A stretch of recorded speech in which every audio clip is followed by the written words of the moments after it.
Good morning, everybody. I toast to you and all you do. Third time's a charm, right? This is the third time I'm making this video. This morning I was almost done, and then my video card was full, so I had to start over again. So, good morning, everybody. I hope you're having a great day. I'm just out here in the garden, enjoying my wintry moment out here. While it's still quiet inside. I'm a little behind on these videos because one of my kiddos has the flu and we've just kind of been dealing with that.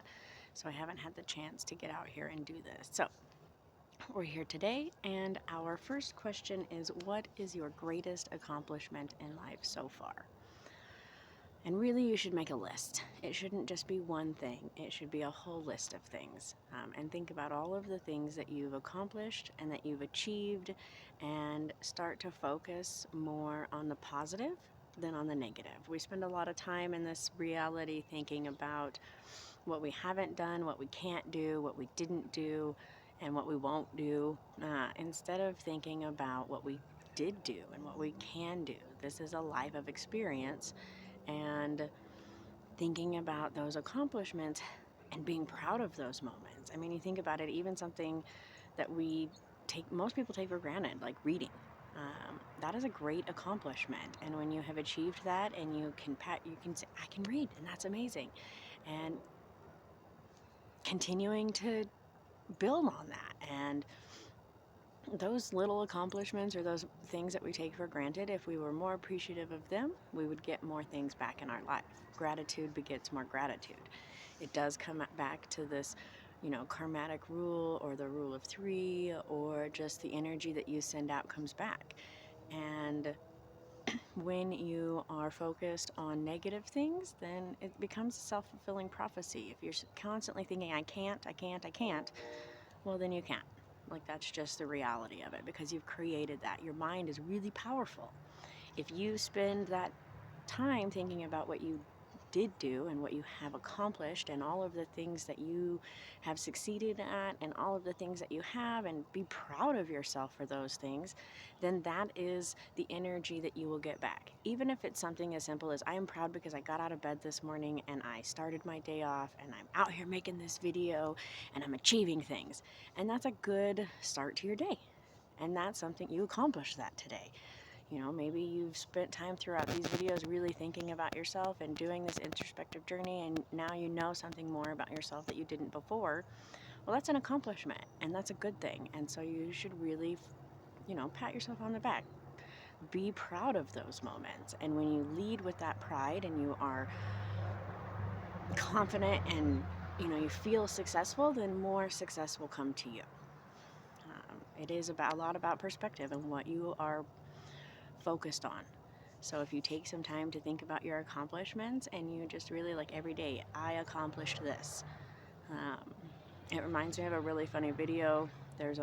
She's a mom, YouTuber, author, person, and it's really funny. She's sitting on the couch and she says, I didn't do anything today. And then on the screen, you see the scrolling list of things that she did do that day. She got up, she fed the kids breakfast, she got them to school, she made their lunches, she did all of these things, she finished her project, she baked some cookies, and blah, blah, blah.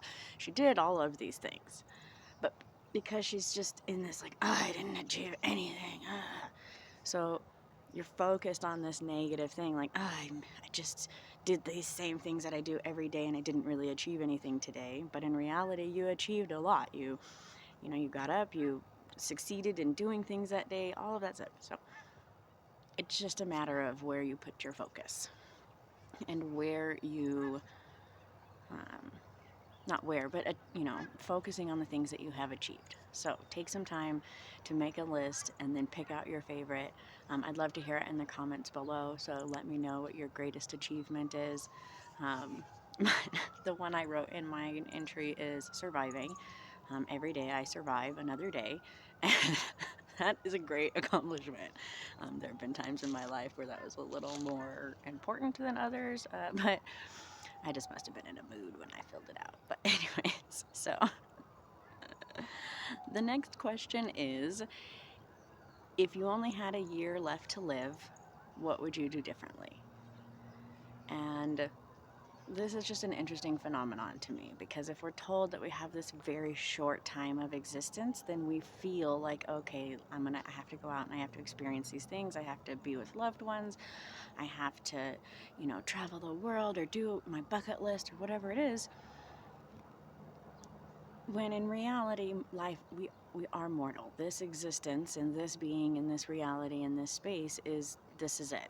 And the whole purpose is to go out and experience, is to go out and see what life is from this existence. And when we really get caught up just in the grind of everyday life, we get stuck in this mentality like, this is just what it is, and but we're not experiencing life. We're not going out and having these experiences. And it takes this like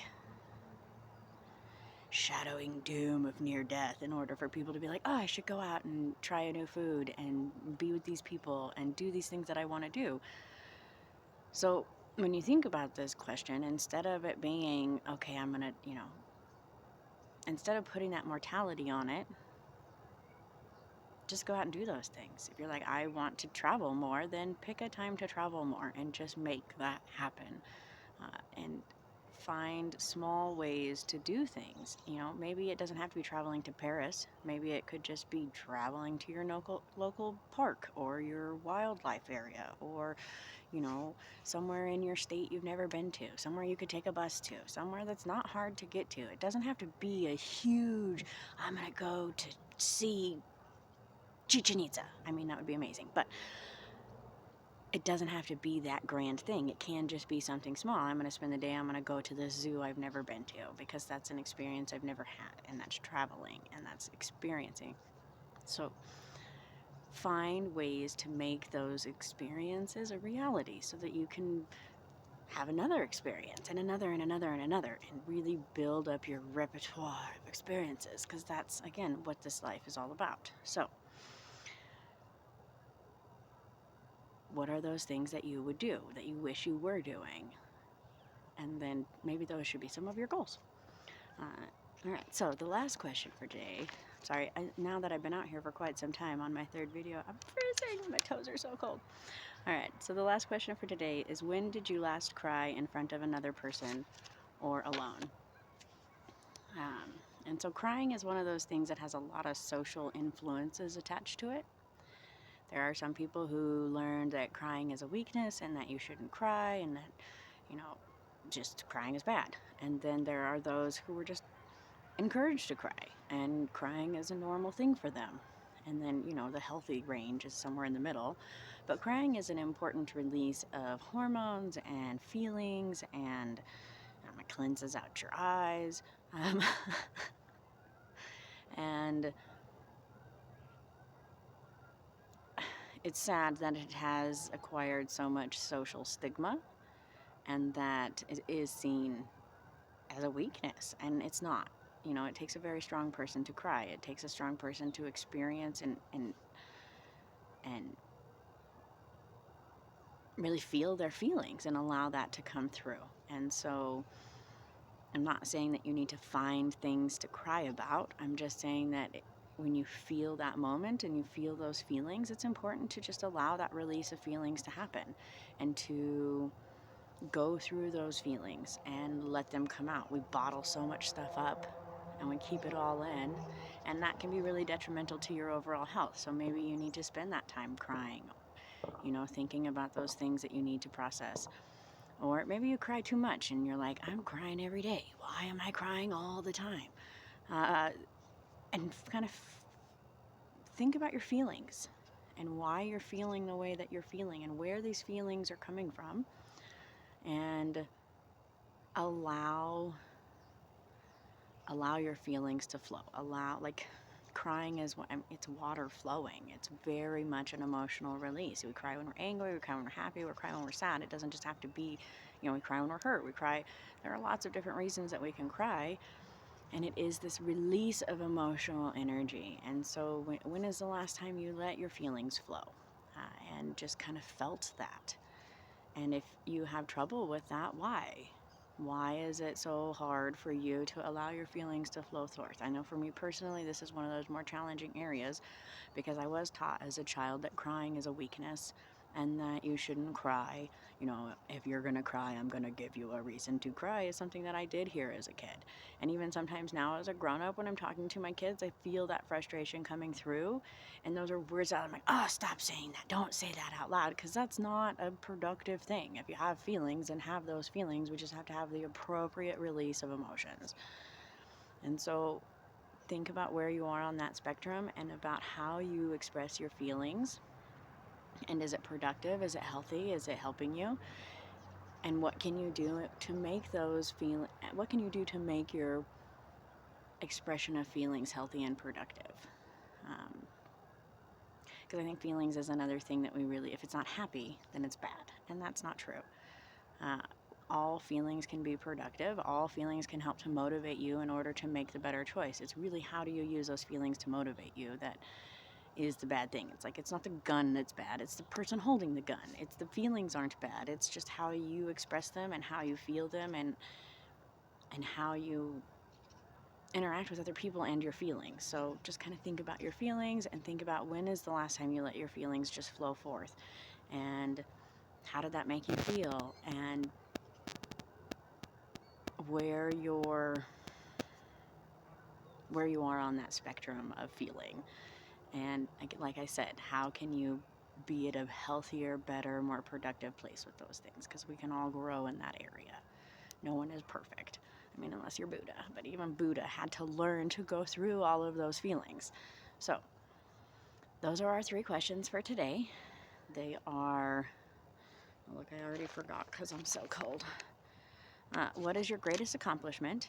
If you knew you were going to die, how would you change your life? And when did you last cry in front of another person or alone? So I guess the other part of this I didn't express was the alone versus in front of other people. And that's one of the, again, an influence, are you comfortable releasing your emotions in front of other people?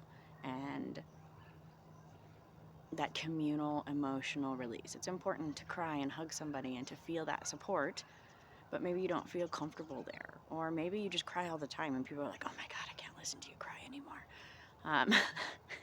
Again, those are 2 opposite sides of the spectrum, but where do you fall on that line, and how comfortable are you expressing your feelings with other people?